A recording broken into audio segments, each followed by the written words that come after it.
बिस्मिल्लाहिर्रहमानिर्रहीम। जी त तव्हां दोस्तनि सभिनी खे ख़बर आहे त टणूक ख़ान में हींअर ख़ासि तौर ते वरी मूनसून जो ॿुधायो अथनि त 15 सेप्टेम्बर ताईं आहे, पर बदकिस्मती इहा आहे त पूरे 1 साल खां वठी असांजो ज़िले चेयरमैन गाइबु आहे। डिस्ट्रिक्ट काउंसिल जो लास्ट ईयर बजट जो इजलास थियो, उनखां पोइ असांजो हिकिड़ो बि इजलास ज़िले जो कोन थियो आहे, जॾहिं त उन्हनि खे जून जुलाई में बजट पास करिणो आहे। हीउ अगस्त जो महीनो ख़तमु थियण ते आयो आहे।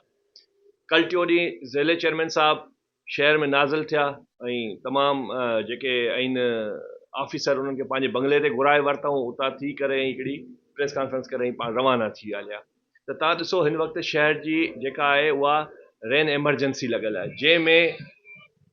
जंहिंमें जेको तव्हांजो मतिलबु ज़िले काउंसिल जी ऑफिस में तव्हां वञो त हू हिकिड़ो भूत बंगले जो मंज़र पेश करे भई को चीफ ऑफिसर हुते कोन्हे, क्लार्क कोन्हे ऐं न वाइस चेयरमैन आहे।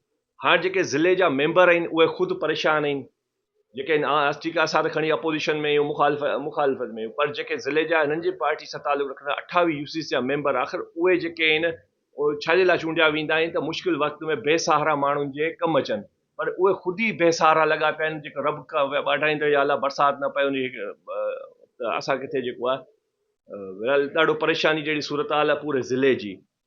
गुज़िरियल साल बजट थियो आहे, अॼु ॾींहुं ताईं कंहिं मेंबर खे बजट जी कापी न ॾिनी वई आहे। छा केतिरो इनकम थी, केतिरो पैसो ज़िले में आयो, किथे ख़र्च थियो, उनजो नथो ॾिनो वञे। इन हद ताईं ज़िले जा पूरे टेन्योर में 2-2.5 साल गुज़रण खां पोइ बि सिर्फ़ु 2 या 3 इजलास थिया आहिनि, जंहिंमें मीडिया खे अलाउ नथो कयो वञे। उनमें ज़िले चेयरमैन साहब जेको आहे उहो पंहिंजी जेको आहे ख़ुशनुदी हासिलु करण लाइ मथे बसि वाह वाह वाह वाह उनजा जेको करे ऐं पंहिंजो क्लिप रिकॉर्ड कराए ॿिनि सभिनी खे अलाउ ई कोन्हे। हाणे लाज़मी जेके मेंबर चूंडिजी आया आहिनि उन्हनि खां उन्हनि जी यूसीस वारा पुछंदा सही त तव्हां ज़िले काउंसिल में वही कहिड़ा तीर पिया मारियो ऐं कहिड़ा फाड़ा पिया मारियो, त इहा सूरत हाल लॻी पई आहे। पर हिते केरु ॿुधण वारो कोन्हे को। DC ऑफिस में रेन एमरजेंसी क़ाइमु कई आहे, उते बि इहा कंडीशन आहे त रेन एमरजेंसी जी असां ऑफिस में विज़िट कयो, उते 2 कंप्लेन सेल ते वेठा आहिनि वीचारा, उन्हनि खे कंप्लेन लिखण कोन थी अचे। ऐं पूरे शहरीनि खां पुछां थो, जेको उन्हनि नंबर ॾिनो आहे, जिन बि शहरीनि जेका उते कंप्लेन दर्ज कराई आहे, कंहिं हिकिड़े खे वापसी कॉल आई आहे त तव्हांजो असां मसलो हल करियूं था, तव्हांखे मशीन पहुचे पई, तव्हांखे मोटर पहुचे पई, या तव्हांजा स्वीपर अचनि पिया? न, बिल्कुलु न। पोइ आख़िरकार ही DC साहब या हिननि जेके नुमाइंदा ही जेके महीनो ॾेढ पहिरीं जेको आहे रेन एमरजेंसी लाइ हिननि जेके मीटिंग्स कयूं पियूं, उनजो आवाम खे कहिड़ो फ़ाइदो रसियो आहे?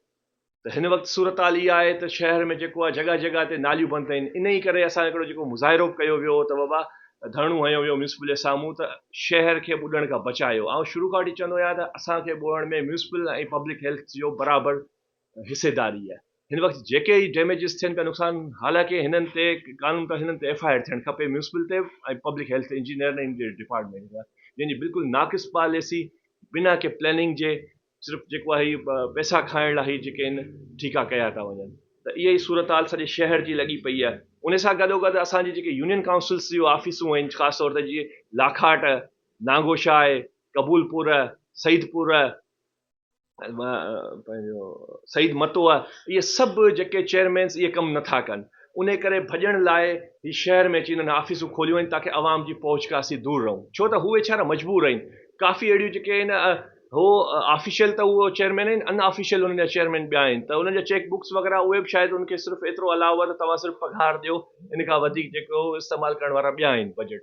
त इहे ई शयूं आवाम जे साम्हूं रखणु चाहियां थो। त असां हींअर DC साहब खे बि असां इहो अपील कई आहे, असां दरख़्वास्त लिखत में बि ॾिनी आहे कल टियों ॾींहुं, त जेके बि यूसीस आहिनि, जेके चेयरमैन शहर में खणी आया आहिनि, उन्हनि खे वापसी पंहिंजे हेडक्वार्टर में मोकिलियो। हाणे तव्हां ॿुधायो जेकर अञा बरसाति या पूरो 15-20 ॾींहं पोयां ॿुधाए अथनि 15 सेप्टेम्बर ताईं, जे ख़ुदा न ख़ास्ता को हुते रेन एमरजेंसी ॿुधे थो, हू वेचारो पंहिंजे ॻोठ मां रस्ता रोड त आईनी कोन, ॻोठा नथो निकिरी सघे, उहो शहर में पंहिंजे चेयरमैन खे किथे ॻोल्हे, उनजे सेक्रेटरी UC खे किथे मोकिले, किथे पंहिंजी कंप्लेन करे, किथां डीज़ल मोटर वठे। त हीअ वरी हिते जे शहर सां वरी नाइंसाफ़ी आहे। त असां DC साहब खे बि इहो ॾिनो आहे लेटर 9, त महिरबानी करे असां उनखे जेको आहे ख़ासि तौर ते आऊं पंहिंजे ज़िले काउंसिल मेंबर सां या जेके दोस्त असां सां रिलेटेड आहिनि, उन सेप्टेम्बर ताईं असीं इंतज़ारु कंदासीं। 15 सेप्टेम्बर ताईं उन्हनि जो बारिशी सीज़न आहे, 30 सेप्टेम्बर ताईं असीं इंतज़ारु कंदासीं। जेकर उन UC जी ऑफिस खे वापसी मोकिलियो ठीकु आहे, जे न त असीं DC ऑफिस ते या जेको बि असां जॻह सिलेक्ट करे हिते बाक़ाइदे असां पूरे ज़िले में कैंपेन हलाए हिननि जे ख़िलाफ़ु धरणो हणंदासीं,